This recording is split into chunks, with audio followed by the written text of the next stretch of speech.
ሳይኮሎጂ ምን ይላል መሰላችሁ? እነዚህን 5 ነገሮችን ያሟሉ ሰዎች ካጋጠሟችሁ እውነተኛ ንጹህ ሰው አግኝታቸዋል። ነገር ግን እንደዚህ አይነት ሰዎች ከምታስቡት በላይ በጣም ጥቂት ናቸው። አንደኛ፣ ሁልጊዜም ቢሆን ብቻቸውን መሆን ያዘወትራሉ። ይሄ የሆነው ሰዎችን ስለሚጠሉ ሳይሆን ብዙዎች ፈጽሞ ሊያገኙት ያልቻሉትን ትልቅ ሚስጥር ስላወቁ ነው። ይሄውም እውነተኛ ሰላም በብቸኝነት ውስጥ የበለጠ ረጭ ያለ ለስላሳና እውነተኛ መሆኑን ነው። ማንም በማያቸው ጊዜ እንኳን በማንነታቸው ሙሉ ለሙሉ ስለሚተማመኑ የሰዎችን ስብስብ አይፈልጉም። ሁለተኛ፣ ስለ ሁሉም ነገር አብዝተው ያስባሉ። ስለ ህይወት፣ ስለ ሰዎች፣ ስለ ሰሯቸው ስህተቶች፣ ስለ ልብ ስብራት አይምሯቸው ነገሮችን ከመተንተን አንድ ቀን አያርፍም። ሁሉንም ነገር ሌሎች ከሚያስተውሉት በላይ በጥልቀት ይሰማቸዋል።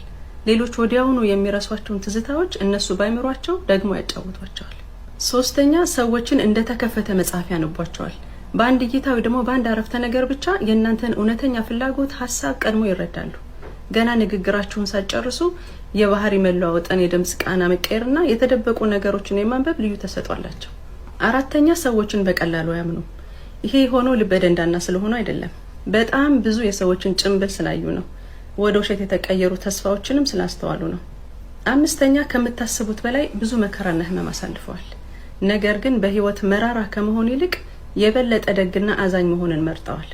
በቀልን ከመፈለግ ይልቅ ዝምታን መርጠዋል።